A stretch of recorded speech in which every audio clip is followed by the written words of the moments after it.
सर्वेभ्यो नमो नमः। आज हम सब पुनः नीति शतकम के मान शौर्य पद्धति को प्रारंभ कर रहे हैं। तो नीति शतकम का 22वां जो श्लोक है उसका हम अध्ययन करते हैं। चलिए प्रारंभ करते हैं। क्षुच्छामोऽपि जरा कृशोऽपि शिथिल प्राणोऽपि कष्टां दशाम् आपन्नोऽपि विपन्नदेधितिरपि प्राणेषु नश्यत्स्वपि मत्तेभेन्द्रविभिन्नकुम्भपिशिता ग्रासैकबद्धस्पृहः किं जीर्णं तृणमत्तिमानमहता मग्रेसरः केसरी। अब यहां पर हम देखते हैं इसका अर्थ क्या होगा। अग्रेसरः केसरी, अग्रेसरः, अग्रे सरति इति अग्रेसरः, जो आगे आगे चलने वाला है। ठीक। अग्रगण्य, अग्रगण्य जो केसरी, केसरी अर्थात सिंह। तो अग्रेसर जो केसरी, किसके आगे आगे चलने वाला? मान महताम अग्रेसरः केसरी। मान महताम, मान से जो महान है, अर्थात जो महान स्वाभिमानी लोग हैं। ठीक। महान स्वाभिमानियों में जिनका स्वाभिमान जो है उच्च स्तर पर है, ऐसे महान स्वाभिमानियों में अग्रेसरः, अग्रगण्य जो केसरी है, वह केसरी किम जीर्णम तृणम अत्ति, क्या तिनका खाता है? क्या सूखा तिनका खाता है कभी? क्या सूखी घास कभी खाता है? मान महताम अग्रेसरः केसरी, जो मान से महान है, मान धनियों में जो अग्रगण्य है, वह केसरी किम जीर्णम तृणम अत्ति, क्या कभी सूखी घास भी खाता है? अर्थात नहीं खाता है। और सामान्य केसरी नहीं, कैसा केसरी वह बता रहे हैं। सामान्य केसरी तो जो बलवान है वह तो कभी खाएगा ही नहीं। क्षुक्षामः अपि, सभी केसरी के विशेषण होंगे। केसरी पुल्लिंग प्रथमा विभक्ति एक वचन का पद है, इसलिए प्रथमा विभक्ति एक वचन पुल्लिंग में जो भी पद होंगे वह केसरी के विशेषण होंगे। कीदृशः केसरी, किस प्रकार का केसरी? तो क्षुत्क्षामः, क्षुधा क्षामः, क्षुधा के द्वारा, भूख के द्वारा जो क्षाम हो गया है, क्षीण हो गया है, कई दिनों से उसे भोजन नहीं मिला, तो क्षुधा से वह भूख से क्या हो गया है? पीड़ित हो गया है, क्षीण हो गया है। तो भूख के द्वारा, क्षुधा के द्वारा पीड़ित रहता हुआ भी केसरी। जरा कृशः अपि, जरा कहते हैं बुढ़ापे को, तो बुढ़ापे के द्वारा कृश हो जाने पर भी, निर्बल हो जाने पर भी, यहां हर जगह जो है तृतीया तत्पुरुष है। क्षुधा क्षामः तृतीया तत्पुरुष, जरया कृशः तृतीया तत्पुरुष। इसके पश्चात शिथिल प्रायः अपि, प्रायेण शिथिलः, शिथिल प्रायः, सुपसुपा समास। तो प्रायः शिथिल हो जाने मतलब कि पूर्ण रूप से, बहुत ही शिथिल अर्थात दुर्बल हो जाने पर भी, अपि लगा है तो भी सबके साथ लगाएंगे। कष्टाम दशाम आपन्नः अपि, कष्ट देने वाली दशा को, आपन्न मतलब प्राप्त हो जाने पर भी, आंग उपसर्ग पूर्वक पद धातु से अक्ता प्रत्यय करेंगे तो आपन्न हो जाता है। रदाभ्याम निष्ठातो न पुरुष चित, इससे पद के दकार को नकार और अक्ता के तकार को भी नकार हो जाता है। तो आपन्न अपि, यहाँ पर आपन्न है, आपन्न को विसर्ग को ओ कैसे हो गया, फिर पूर्व रूप कैसे हुआ? तो आपन्न अपि, यहाँ पर आपन्न सु आएगा, सु को रू होगा, रू को फिर अतोर और उपलुता दुप्लुते से उ हो जाएगा, फिर आदगुण से गुण हो जाएगा, आपन्नो अपि हो जाएगा, इंगह पदांता से पुरुरूप हो जाएगा, आपन्नोपि। तो आपन्न अपि अर्थात प्राप्त हो जाने पर भी, कहाँ क्या प्राप्त हो जाने पर भी, कष्टाम दशाम आपन्न अपि, कष्ट देने वाली अवस्था को भी प्राप्त हो जाने पर भी, अर्थात कष्ट देने वाली अवस्था उसके पास आ जाए ऐसा होने पर भी। अब ये बार बार लगाना है, मान महताम अग्रेसर केसरी किम जीर्णम तृणम मत्ति, क्या मान धनियों में अग्रगण्य केसरी क्या सूखी घास खाता है, और क्या विपन्न दीधितिरपि, विपन्न दीधिति ही अपि, दीधित कहते हैं तेज को, कांति को, और वह जो तेज है, वह जो कांति है, वह विपन्न हो जाने पर, विपन्न मतलब चले जाने पर, यहां पर देखिए आपन्न मतलब प्राप्त हो जाना और विपन्न मतलब कि चले जाना। तो विपन्न दीधिति अपि अर्थात दीधिति अर्थात तेज के, कांति के विपन्न चले जाने पर भी, और कांति कब जाएगी, जब व्यक्ति कमजोर होगा, निर्बल होगा, तभी उसकी कांति जाती है। तो कांति के चले जाने पर भी, तेज से हीन हो जाने पर भी, मान महताम अग्रेसर केसरी किम जीर्णम तृणम मत्ति। इसके पश्चात प्राणेशु नश्यत्सु अपि, यहाँ पर प्राणेशु नश्यत्सु, यहाँ पर सप्तमी है, यस्य च भावन भाव लक्षणम से, अर्थात हो जाने पर, क्या हो जाने पर, नश्यत्सु नाश हो जाने पर, किसके नाश हो जाने पर, प्राणेशु, प्राण शब्द बहुवचनांत ही प्रयोग होता है, प्राणाह इत्यादि रूप से। तो प्राणेशु नश्यत्सु अपि, प्राण के चले जाने पर भी, प्राण के नाश हो जाने पर भी, मान महताम अग्रेसर केसरी, मान धनियों में अग्रगण्य जो केसरी है, किम जीर्णम तृणम मत्ति, क्या सूखा तिनका खाता है, नहीं खाता है, तब करता क्या है, सूखा तिनका नहीं खाता है तो क्या करता है, इसके बारे में बता रहे हैं तीसरी पंक्ति में। यह एक समासिक पद है, पूरा एक पद है, मत्ते भेन्द्र विभिन्न कुंभ पिशितग्रासैक बद्ध स्पृह, यह पूरा एक पद है। अब जब हमें सामासिक पद मिले तो उसका अर्थ कैसे निकालना है, बहुत ही आसानी से हम सीखते हैं। मत, इभ, इंद्र, तीन शब्द हैं यहाँ पर। मत मतलब मतवाला, इम्भ मतलब हाथी, और इंद्र मतलब राजा। इभेंद्र, इभ अर्थात हाथी, इंद्र मतलब राजा, इभेंद्र अर्थात हाथियों का राजा अर्थात गजराज, इभेंद्र अर्थात गजराज। और कैसा गजराज, मत इभेंद्र, जो मतवाला गजराज है, जो बलवान गजराज है, ऐसा गजराज, मतवाला गजराज।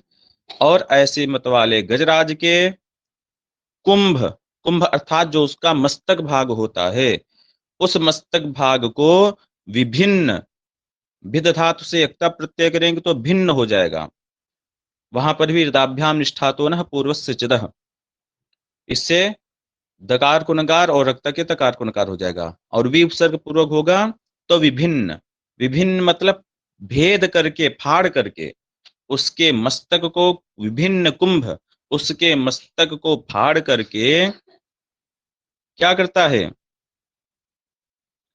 पिशित, पिशित कहते हैं मांस को, जो मांस है उस मांस का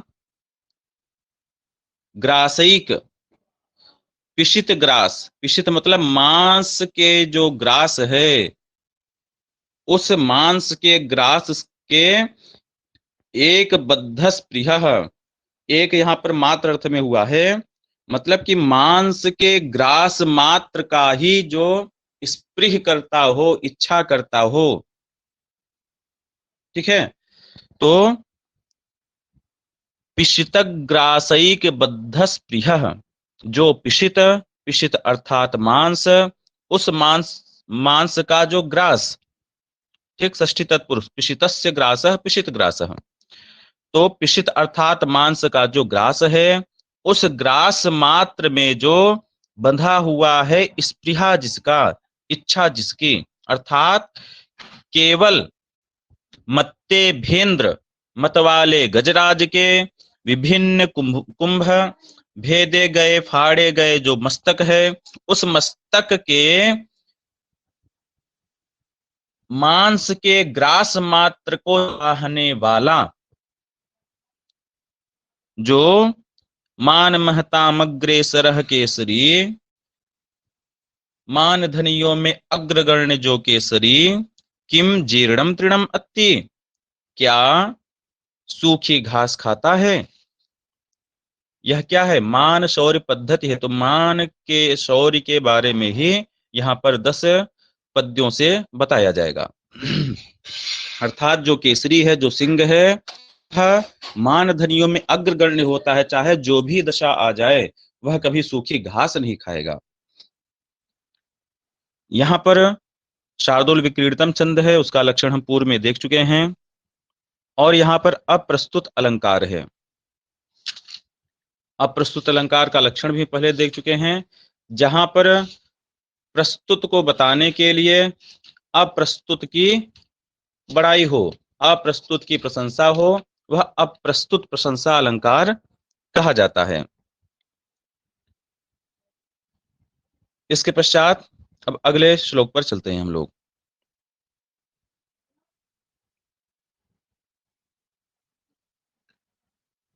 स्वल्पस्नायुवसावसेक मलिनम निर्मांसमप्यस्थिकम् श्वालब्ध्वा परितोषमेति न तु तस्य क्षुधा शान्तये सिंहो जम्बुकमङ्कमागतमपि त्यक्त्वा निहन्ति द्विपम् सर्वः कृच्छ्रगतोऽपि वाञ्छति जनः सत्त्वानुरूपं फलम्। अब देखिए यहां पर श्वा, श्वा कहते हैं कुत्ते को, तो श्वा परितोषम एति, परितोष को प्राप्त करता था, संतोष कर लेता है। श्वा परितोषम एति, कुत्ता जो है वह संतोष कर लेता है, संतुष्ट हो जाता है। कैसे संतुष्ट हो जाता है, तो लब्ध्वा, लब धातु से अक्त्वा प्रत्यय करेंगे तो लब्ध्वा बनेगा। श्वा लब्ध्वा परितोषमेति, जो कुत्ता है वह प्राप्त करके संतुष्ट हो जाता है। क्या प्राप्त करके, अस्थिकम निर्मांसम अपि अस्थिकम, अस्थिकम लब्ध्वा, अस्थि को प्राप्त करके, हड्डी को प्राप्त करके। अब कैसी हड्डी है, तो अस्थिकम के कुछ विशेषण बताए गए हैं। क्या विशेषण है, स्वल्प स्नायु सावसेक मलिनम, यह पहला विशेषण। और निर्मांसम अपि, निर्मांसम अस्थिकम, वह अस्थि कैसा है, स्वल्प अर्थात थोड़े, लेश मात्र, स्नायु वसा, स्नायु और वसा, स्नायु और वसा से युक्त, अर्थात थोड़े थोड़े वसा और मेद से युक्त, तात और चर्बी से युक्त। क्या, अवसेक मलिनम, थोड़े थोड़े, बिल्कुल थोड़े थोड़े तात और चर्बी से के अवसेक से, अवसेक मतलब कि उस अवसेक मतलब कि मिलन से, बहुत अधिक नहीं लगा है। अवसेक मतलब सेचन अर्थ होता है ना, जैसे थोड़ा थोड़ा सींच दिया जाए, वैसे बिल्कुल हल्की हल्की परत उसमें वसा और मेदा की लगी हुई है। उससे क्या है, वह मलिन है, मैली है। और कैसी अस्थि है, निर्मांसम, मांस से रहित है, मांस उसमें है ही नहीं।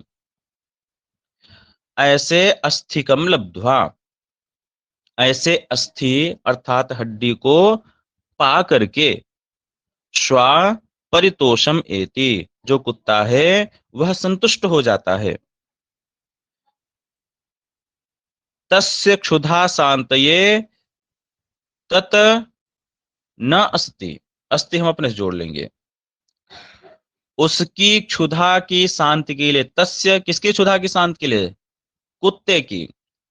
कुत्ते की क्षुधा की शांति के लिए तत, तत अर्थात अस्थिकम, वह जो अस्थि है मांस से रहित और वसा और मेदा के सेक से मलिन निर्मांस जो अस्थि है, वह उसके क्षुधा की शांति के लिए पर्याप्त नहीं होती है, उससे उसकी क्षुधा की शांति नहीं होती है। फिर भी श्वा परितोषमेति, जो कुत्ता है वह संतुष्ट हो जाता है। लेकिन सिंह, जो शेर होता है, वह क्या करता है? अंकम आगतम जम्बुकम अपि, अंक में आए हुए, उसके गोद में आए हुए, अर्थात कौन आया हुआ? जम्बुक। जम्बुक मतलब सियार। सियार अगर स्वयं चल करके उसके भोजन के लिए उसके गोद में आकर बैठ जाए कि हमको खा लो, फिर भी त्यक्त्वा, जम्बुकम त्यक्त्वा, उस सियार को, श्रृगाल को त्याग करके, छोड़ करके, द्वीपम निहंती, वह हाथी को मारता है। सियार को, सियार स्वयं चलकर आ जाए फिर भी वह उसको नहीं ग्रहण करता है, बल्कि क्या करता है? द्वीपम निहंती, वह हाथी को ही मारता है। इससे क्या तात्पर्य निकला? इससे तात्पर्य यह निकला, चौथी लाइन में उसको बता रहे हैं, कृच्छगतः अपि, कृच्छगतः अर्थात कष्ट में रहने पर भी, कृच्छगतः अर्थात कष्ट में रहने पर भी। कृच्छ, कृच्छ जो है वह संकट, कष्ट के अर्थ में होता है। कृच्छेण आगतः, कारक में आप पढ़ें, कृच्छेण आगतः, बहुत कष्ट से आया। तो कृच्छगतः अर्थात संकट में स्थित होने पर भी, सर्वः, सभी जन, सर्वः जनः, सभी जन, कृच्छगतः अपि, संकट में होने पर भी, कष्ट में होने पर भी, विपत्ति में होने पर भी, सत्वानुरूपम फलम वांछन्ति, वांछति। सत्व कहते हैं बल को, तो अपने बल के अनुसार, सत्व अनुरूपम, सत्वानुरूपम, अपने शक्ति के अनुसार ही फलम वांछति, फल की इच्छा करते हैं। उनके पास जो शक्ति होती है अपने बल के अनुसार ही वह वस्तु की इच्छा करते हैं, चाहे जितने भी कष्ट में वो क्यों न हो। उन्हें एक बार इसका अर्थ देखते हैं। श्वा स्वल्पस्नायु सावशेक मलिलम निर्मांसम अपि अस्थिकम लब्ध्वा, जो कुत्ता है वह बिल्कुल स्वल्प, थोड़े थोड़े, स्नायु और वसा अर्थात दांत और चर्बी अथवा वसा और मेदा से के अवशेक से, उसके परत से मलिन हो गया है, जो ऐसे निर्मांसम, मांस से रहित, अस्थिकम, अस्थि को लब्ध्वा प्राप्त करके, परितोषम एति संतुष्ट हो जाता है। लेकिन तत्, तत् अर्थात वह जो अस्थि है वह तस्य क्षुधा शांतये न अस्ति, अस्ति अपने से जोड़ लेना है, वह उस कुत्ते की क्षुधा की शांति के लिए, भूख मिटाने के लिए पर्याप्त नहीं होता है। फिर भी वह उसको पाकर ही संतुष्ट हो जाता है, कुछ भी मिल गया वह पाकर के संतुष्ट हो गया। लेकिन जो सिंह है, क्योंकि कुत्ते का कोई मान नहीं होता है, मान शौर्य पद्धति चल रही है ना, कुत्ते के पास कोई मान नहीं होता, लेकिन जो सिंह होता है वह क्या होता है? मान महताम अग्रेसरः, वह मान धनियों में अग्रेसर होता है। इसलिए क्या करता है? कुछ भी प्राप्त करके उसे नहीं प्राप्त करता है, कुछ भी उसके पास आ जाए उसको ग्रहण नहीं करता है, बल्कि क्या करता है? अंकम आगतम जम्बुकम अपि त्यक्त्वा, अंक में आए हुए, उसके गोद में स्वयं चलकर आए हुए सियार को भी त्याग करके, द्वीपम निहंती, वह द्वीप अर्थात हाथी को मारता है। सियार स्वयं चल आ गया है तो उसको खा करके अपनी भूख मिटा ले, क्यों मेहनत कर रहा है, लेकिन नहीं, मान महताम अग्रेसरः केसरी, वह कैसा होता है, मान धनियों में अग्रेसर होता है, हाथी के नीचे वह बात नहीं करता है। इसलिए अंकम आगतम जम्बुकम अपि त्यक्त्वा, गोद में स्वयं चलकर आए हुए सियार को भी त्याग करके, स्वयं चलकर आए हुए यहाँ पर अर्थ नहीं आ रहा है, केवल भाव से हम बोल रहे हैं। तो अंकम आगतम जम्बुकम अपि त्यक्त्वा, गोद में आए हुए सियार को भी त्याग करके, द्विपम निहंती, वह हाथी को मारता है। कौन? शेर। इससे अर्थ क्या निकला, तात्पर्य क्या निकला, सर्वः जनः कृच्छगतः अपि, सभी जन कृच्छगतः अपि, संकट में होने पर भी, संकट में कष्ट दशा में होने पर भी सभी जन सत्वानुरूपम फलम वांछति, अपने बल के अनुसार, अपनी शक्ति के अनुसार फल की इच्छा करते हैं। यहां पर भी शार्दूल विकीर्तम छंद है, जिसका लक्षण हम देख चुके हैं। और अलंकार में यहाँ पर अर्थांतर न्यास अलंकार है। अर्थांतर न्यास का लक्षण हमने बताया है कि जहां पर विशेष के द्वारा सामान्य का समर्थन और सामान्य के द्वारा विशेष का समर्थन हो, वहां पर अर्थांतर न्यास अलंकार यह 4 प्रकार का होता है, उसकी भी चर्चा हो चुकी है। यहां पर क्या है, सर्वः कृच्छगतः अपि, सर्वः जनः कृच्छगतः अपि सत्वानुरूपम फलम वांछति, सभी जो लोग कष्ट दशा में होने पर भी अपने बल के अनुसार ही फल की इच्छा करते हैं, यह एक सामान्य वाक्य है।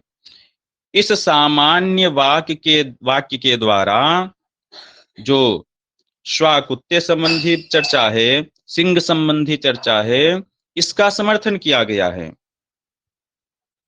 इसलिए विशेष का सामान्य से समर्थन, सामान्य का विशेष से समर्थन, जहां साधर्म और वैधर्म से हो वहां पर अर्थांतर न्यास अलंकार है, इसलिए यहां पर अर्थांतर न्यास अलंकार है। ठीक है, तो आज इतना ही रखा जाए। यदि इसमें कोई प्रश्न हो किसी का तो भी पूछ सकते हैं।